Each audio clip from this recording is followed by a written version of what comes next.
So good morning everyone, welcome back to my channel. जैसा मैंने कहा था कि हम झारखंड +2 के सिलेबस को यानी कि पूरी सिलेबस को कंप्लीट करेंगे और एग्ज़ाम क्रैक करके दिखाएंगे। तो सबसे फर्स्ट स्टेप उसके लिए ये होता है कि आप एक बार जान लें कि उसका सिलेबस क्या है।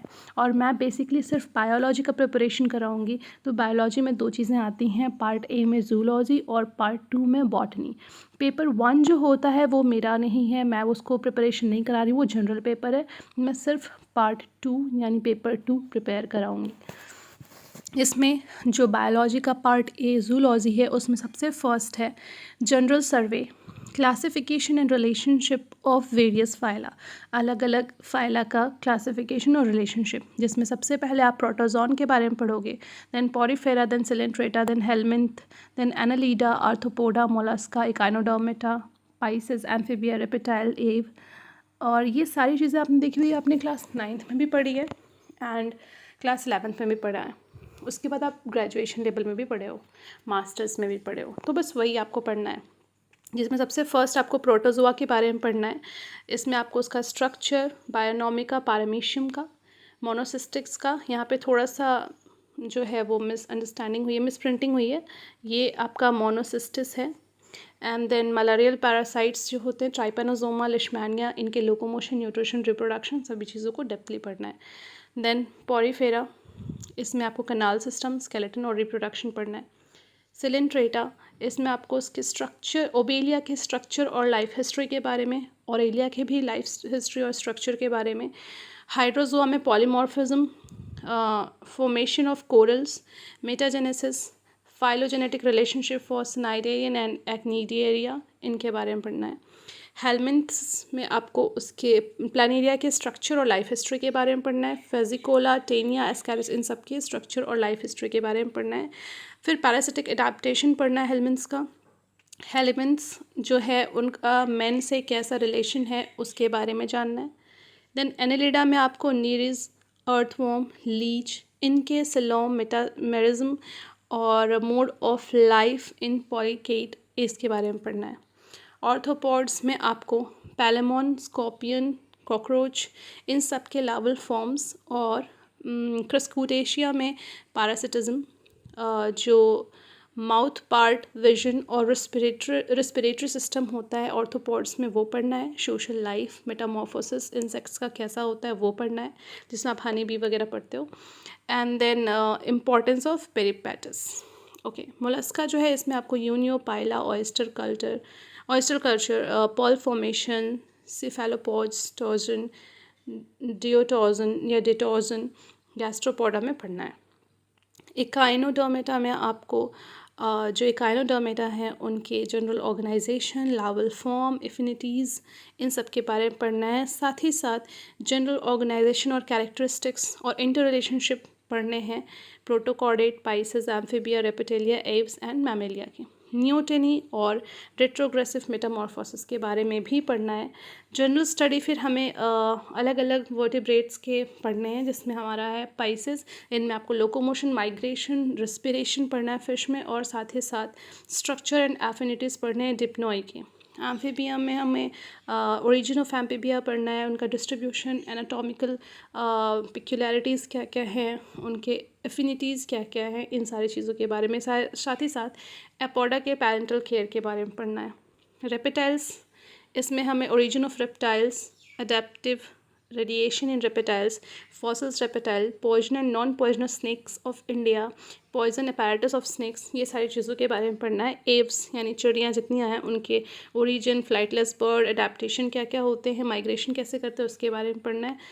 उसके बाद साथ ही साथ हमें मैमल्स के ओरिजिन, फिर homologies of ear ossicle in mammals, dentitions, इन सारी चीज़ों के बारे में पढ़ना है मैमल्स में। और ग्लैंड्स के बारे में, कुछ ग्लैंड्स जैसे pituitary, thyroid, parathyroid, adrenal, pancreas, gonads. इसके बाद अगर बात करते हैं तो एनाटॉमी भी पढ़ना है, कई सारे वेरियस सिस्टम जो वर्टिब्रेट्स में हैं, जैसे इंटीग्यूमेंट के बारे में, हार्ट, इसका एनाटॉमी, आर्टिक का एनाटॉमी, आर्चेस का, ब्रेन और किडनी का भी आपको कॉम्पैरेटिव एनाटॉमी पढ़ना है। इसके बाद इन्वायरमेंट की बात करें तो एबायोटिक फैक्टर्स और उनके क्या क्या रोल्स हैं, बायोटिक फैक्टर्स और कैसे रिलेशनशिप है, इंट्रा और inter specific relationship, biogeochemical cycle, greenhouse effect, ozone depletion, ecological succession, and biomes के बारे में पढ़ना है। Animal organisation at population and community level, कैसे कैसे लेवल होते हैं कम्युनिटी लेवल एनिमल में, उसके बारे में, और इकोलॉजिकल सक्सेशन के बारे में पढ़ना है एनिमल्स वाले में। इकोसिस्टम की बात करें तो इसमें आपको उसके concept, components, fundamental operation, energy flow, biogeochemical cycles, food chain और ट्रॉफिक लेवल के बारे में पढ़ना है। फ्रेश वाटर में कैसे एडेप्टेशन होता है, मराइन में और टेरेस्ट्रियल हैबिटेट्स में कैसे, उसके बारे में। पोल्यूशन पढ़ना है, एयर, वाटर और लैंड का, ये सारी चीज़ें यहाँ मेंशन है। वाइल्ड लाइफ इंडिया में कैसा है, उसका कंजर्वेशन कैसे होगा, वो पढ़ना है। फिर सस्टेनेबल प्रोडक्शन एग्रीकल्चर में क्या क्या हो सकते हैं, इंटीग्रेटेड पेस्ट मैनेजर के बारे में जानना है। फिर आता है इथोलॉजी। इथोलॉजी में आपको जनरल सर्वे करना है of various type of animal behaviour, इसके बारे में पढ़ना है। फिर कौन कौन से हॉर्मोन्स का रोल होता है वो पढ़ना है, फेरोमोन्स के और बिहेवियर्स के बारे में, यानी कि हार्मोन्स और फेरोमोन्स का क्या रोल होता है हमारे बिहेवियर में, उसके बारे में पढ़ना है। Biological clock, seasonal rhythm, tidal, seasonal और सर्कैडियन रिदम के बारे में। न्यूरो एंडोक्राइन कंट्रोल के बारे में भी पढ़ना है, हमारे बिहेवियर में कैसे वो कंट्रोल करता है। फिर method of studying animal behaviour, ये सारे आपने अपने पोस्ट ग्रेजुएशन में पढ़ा होगा। देन इसके बाद आता है हमारा बायोस्टैटिस्टिक, इसमें हमें सैपलिंग के मेथड्स, फ्रीक्वेंसी डिस्ट्रीब्यूशन, फिर बहुत सारे standard deviation, standard errors, standard deviation correction, regression, chi square, F test, student T test, इन सारी चीज़ों के बारे में भी पढ़ना है। इसके बाद हमें इकोनॉमिक जूलॉजी में parasitism, commensalism, host parasite relationship, parasitic protozoan, helminth, insects of man, domestic animals, insect pest of crop and stored products के बारे में पढ़ना है, वो ऐसे इंसेक्ट्स जो बेनिफिशियल है उनके बारे में पढ़ना है। पाइसिकल्चर, ब्रीडिंग, एपिकल्चर, सेरिकल्चर, इनके बारे में, lac culture, pearl culture, prawn culture, इन सब के बारे में पढ़ना है।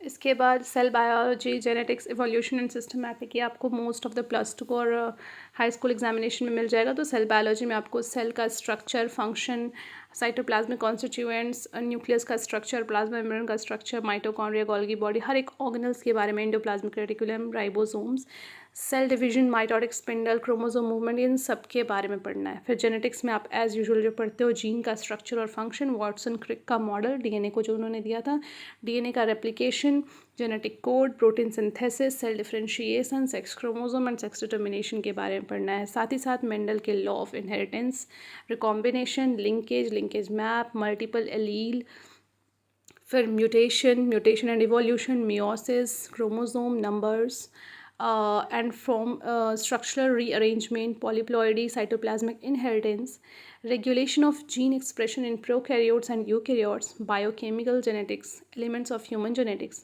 normal and abnormal karyotypes, gene and disease, eugenics, DNA fingerprinting, ये पूरा सिलेबस आपको पढ़ना है। इवोल्यूशन एंड सिस्टमैटिक्स में आपको लाइफ की ओरिजिन, हिस्ट्री, जो लमार्क ने दी थी उनकी थ्योरी, डार्विन और उनके काम को पढ़ना है। नेचुरल सिलेक्शन के बारे में पढ़ना है, हार्डी विनबर्ग लॉ के बारे में पढ़ना है, क्रिप्टिक और वार्निंग कलरेशन मिमिक्री के बारे में पढ़ना है, आइसोलेशन मैकेनिज्म और उनके रोल क्या है उसके बारे में पढ़ना है, स्पीशीज़ का कंसेप्ट, सब स्पीशीज़ का क्लासिफिकेशन का क्या प्रिंसिपल होता है, फाइलोजेनी क्या होता है, हॉर्स का, एलिफेंट का, कैमल का, इनके ओरिजिन, इनका इवोल्यूशन पढ़ना है, इवोल्यूशन मैन का पढ़ना है। फिर आगे जाके आपको पढ़ना है बायोकेमिस्ट्री, फिजियोलॉजी एंड एम्ब्रियोलॉजी। तो बायोकेमिस्ट्री में उसका carbohydrate, lipid, amino acid, protein, nucleic acid, इन सभी के स्ट्रक्चर के बारे में जानना है। क्रेब्स साइकिल पढ़ना है आपको, फॉस्फोराइलेशन पढ़ना है, एटीपी साइकिल पढ़ना है, साइक्लिक एमपी पढ़ना है। मतलब जितने भी आपने सिलेबस 11th-12th में कवर किए हैं वो सब, प्लस मास्टर्स और ग्रेजुएशन। इसमें और भी चीज़ें हैं जैसे एंजाइम्स की टाइप, उनका मेटाबॉलिज्म, मैकेनिज्म, सारी चीज़ें, हार्मोन्स, उनके क्लासिफिकेशन, सबको पढ़ना है। Physiology with special reference to mammals, इसमें आपको ब्लड के composition, blood group in mammal, oxygen और कार्बन डाइऑक्साइड का transport, haemoglobin, breathing and its regulation, nephron, urine formation, acid base balance, इन सारी चीज़ों के बारे में, न्यूरोट्रांसमीटर के बारे में, विजन, हियरिंग, रिसेप्टर्स के बारे में, टाइप ऑफ मसल्स, बहुत सारी चीज़ें, ह्यूमन फिजियोलॉजी पूरा आपको पढ़ जाना है इसमें, जितने भी आपके 11th-12th के हैं वो भी। हार्मोन्स के रोल्स फिर से इसमें आगे आपको फिर से पढ़ना है, तो कुछ टॉपिक्स आपको कॉमन देखने को मिल रहे हैं। फिर एम्ब्रियोलॉजी में आपको gametogenesis, fertilization, types of egg, cleavage, development of gastrulation, इन सब के बारे में पढ़ना है। साथ ही साथ जो आपका है वो है formation of formation of fate of extra embryonic membrane, इसके बारे में पढ़ना है चीक में, जो काफ़ी इंपॉर्टेंट है। आपने ग्रेजुएशन में आई थिंक ज़रूर आपने इसको पढ़ा होगा। प्लेसेंटा के टाइप मैमल्स में और कैसे इनका फंक्शन है, क्या करता है, और regeneration, genetic control of development, organogenesis, इन सारी चीज़ों के बारे में पढ़ना है। ये आपका सिर्फ पार्ट ए है ज़ूलॉजी का। बॉटनी का जो पार्ट है वो मैं नेक्स्ट वीडियो में प्रॉपर डिस्क्राइब करूँगी, अदरवाइज़ वीडियो बहुत लंबा हो जाएगा। तो बने रहिए मेरे साथ नेक्स्ट सिलेबस के लिए। Thank you and please like the video and hit subscribe button and bell notification to get more notification and updates. Thank you.